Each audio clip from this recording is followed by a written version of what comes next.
Most people believe this is a simple choice. Either you invest or you clear debt. One is supposed to be smart, the other is supposed to be safe. What almost no one asks is whether that framing is even correct. Because the real cost of this decision is not financial first, it's behavioral. And that's why so many people get it wrong for decades.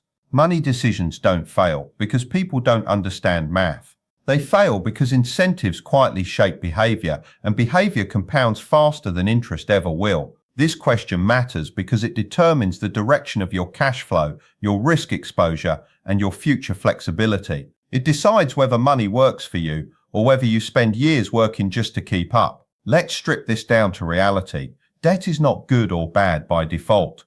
Investment is not smart or reckless by default. Both are tools. The mistake is treating them as moral choices instead of economic ones.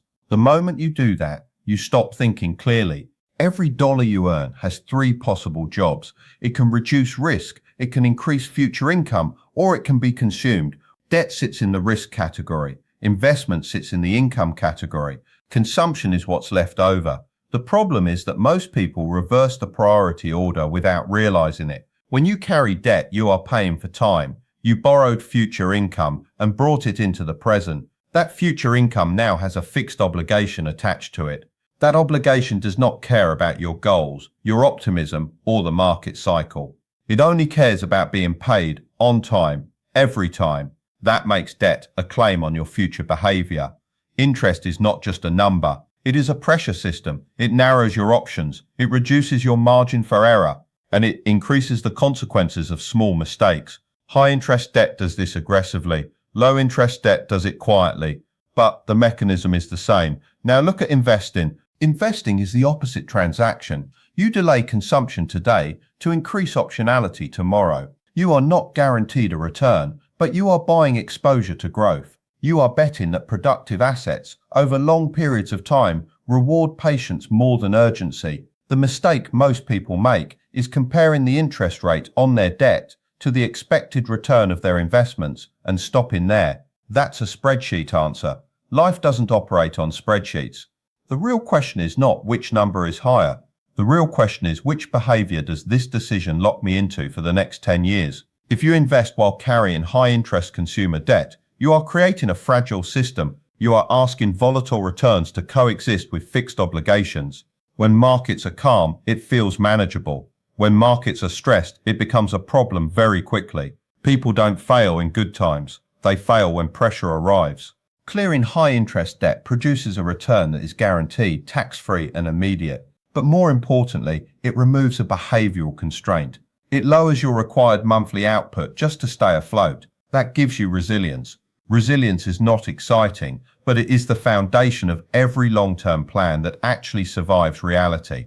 This is why the idea that you should always invest instead of paying debt is incomplete. It assumes stable income, stable psychology, and stable markets. None of those are guaranteed. At the same time, the idea that you must clear all debt before investing anything is also flawed. That mindset often leads to stagnation. People wait for a perfect balance sheet that never arrives, while inflation quietly erodes their purchasing power and time slips away.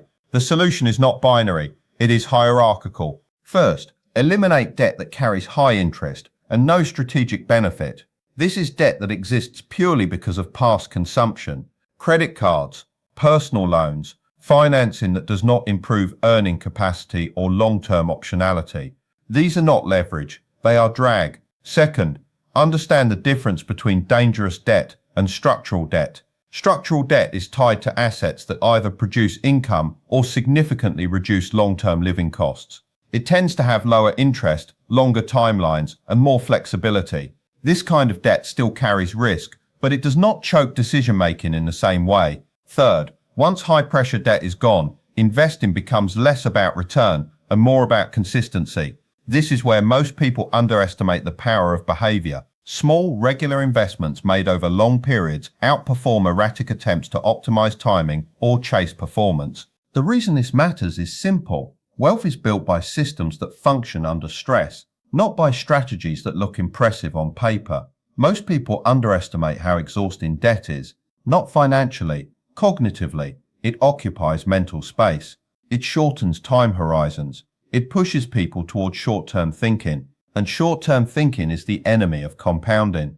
When someone says, I'm investing, even though I'm in debt, what they usually mean is, I'm trying to feel productive while avoiding discomfort. That's not an insult. It's a human response. But it's not a strategy. The uncomfortable truth is that progress often looks boring. Paying down debt is not visible progress. There's no dashboard, no daily feedback, no excitement, but it changes the entire risk profile of your future. On the other side, refusing to invest at all until every obligation is cleared can be another form of avoidance. It can disguise fear as discipline. Time is the only asset you cannot refinance later. This is where long-term thinking becomes non-negotiable. Ask yourself one question. If your income stopped for 6 months, what would break first? Your investments or your obligations?